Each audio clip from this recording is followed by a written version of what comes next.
Sheikh Hasina regime বিদেশ থেকে দেশের উন্নয়নের নামে কত টাকা ধার করেছে? কেউ বলে 99 বিলিয়ন ট্রিলিয়ন ইত্যাদি হিসাব, বিলিয়ন ট্রিলিয়ন মিলিয়ন এসব হিসাব আমি বুঝিও না, সাধারণ মানুষও বোঝে না। ধরা যাক শেখ হাসিনার রেজিম 99 টাকা বিদেশ থেকে ধার করেছে। এই 99 টাকা বিদেশ থেকে ধার করছে এবং বিদেশে পাচার করছে 93 টাকা। তার মানে 99 টাকা ধার করে পাচার 93 টাকা করলে 6 টাকা দেশে থাকে। এই যে পাচার করলো 93 টাকা, এই 93 টাকার মধ্যে শেখ হাসিনার কয় টাকা আর আওয়ামী লীগের কয় টাকা? তার মানে শেখ হাসিনা এবং আওয়ামী লীগের কাছে টাকার অভাব নাই, তারা বিভিন্ন রকম দুষ্কর্ম করতে পারে।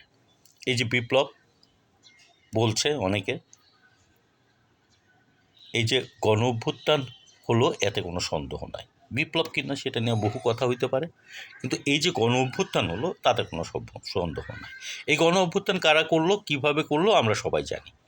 এই গণ অভ্যুত্থানে কোনো রাজনৈতিক দলের অবস্থান নাই, এখানে ছাত্র এবং জনতারা গণ অভ্যুত্থান ঘটিয়ে দিয়েছে।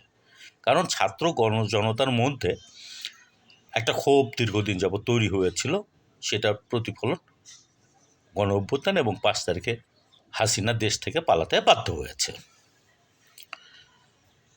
এখনও কিন্তু হঠাৎ খবর আসে যে না, হাসিনা মন্ত্রী এখনও উনি পদত্যাগ করেনি।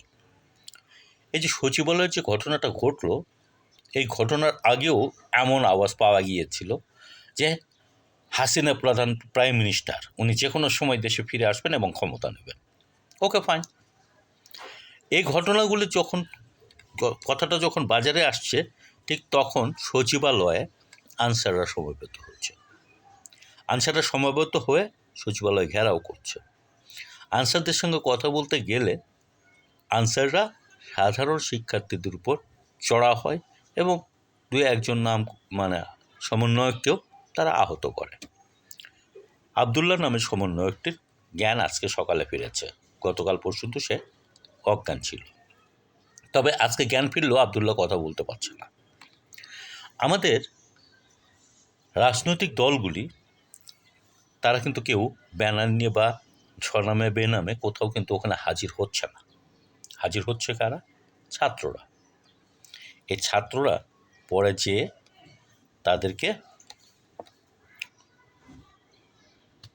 বের করে দিয়েছে, আনসাররা বের করে দিয়েছে। তার মানে দেখা যাচ্ছে যে ছাত্ররা এখনও পাহারাদারিতে ব্যস্ত, তারা অভ্যুত্থান করেছে, দায়টা তাদের। সুতরাং তারা অভ্যুত্থানের যে পাল্টা অভ্যুত্থান হইতে পারে সেটা ঠেকানোর জন্য তারা সচেষ্ট হয়ে কাজ করছে। আর এদিকে আমাদের রাজনৈতিক দলগুলি ইলেকশনের চিন্তায় বিভোর হয়ে অন্তর্বর্তীকালীন সরকারকে ধমক দিচ্ছে যে 6 তারিখের মধ্যে, 6 মাসের মধ্যে বা 1 মাস 3 মাসের মধ্যে নির্বাচন দিতে হবে। তারা সময় বেঁধে দিচ্ছে অন্তর্বর্তীকালীন সরকারে। ভালো কথা, তারা সময় বেঁধে দিতে পারে, কারণ দেশ চলবে রাজনৈতিক সিদ্ধান্তে। কিন্তু ভাই, রাজনৈতিক সিদ্ধান্তে দেশ যদি চলে, তাহলে এই যে অভ্যুত্থান হলো, যে অভ্যুত্থানের ফলে আপনারা রাজনৈতিক সিদ্ধান্ত নিতে পারছেন, বলতে পারছেন, কথা বলতে পারছেন, সেই গণ অভ্যুত্থানকে প্রোটেক্ট করা বা সামাল দেওয়া বা পাল্টা অভ্যুত্থান যাতে না হয় সেটা ঠেকানোর জন্য কি আপনাদের কোনো দায় নাই? আপনাদের ময়দান তৈরি করে দিবে, আপনারা এসে বসবেন, বসে আবার সেই লুটপাটের মৎসব চালু করবেন। এই জন্যই কি এই গণ অভ্যুত্থান? জনগণ কি এই জন্য সাথ দিয়েছে? জনগণ কি তার সন্তানদের পাঠিয়ে দিয়েছে, যাও মাঠে, যে গণ অভ্যুত্থান করে নিয়ে আসো এবং আমাদের রাজনৈতিক দলগুলি জনবিচ্ছিন্নহীন রাজনৈতিক দলগুলি ক্ষমতায় বসে আবার লুটপাট চালাবে? এই জন্য জনগণ কি দেখেনি 5 তারিখের পর বাংলাদেশের প্রত্যেকটা হাট ঘাট মাঠ সড়ক দখল হয়ে গেছে? জনগণ কি দেখেনি যে বাংলাদেশের ডিশের লাইনগুলো দখল হয়ে যেতে সময় লাগেনি? জনগণ সবই দেখেছে। জনগণ এত বেকুব না। জনগণের সাথে নিয়ে জনগণের আশা আকাঙ্ক্ষা পূরণ করে রাজনীতি করবেন, নাকি কি করবেন সেটা আপনারাই জানেন। জনগণ থেকে বিচ্ছিন্ন হলে যে কিছুই করা যায় না, ভোটের আগে যে ড্যামি নির্বাচন আপনারা 36, 41, 42 দল মিলে ঠেকাইতে পারেননি, সেটুকু আপনাদের মাথায় রাখা দরকার।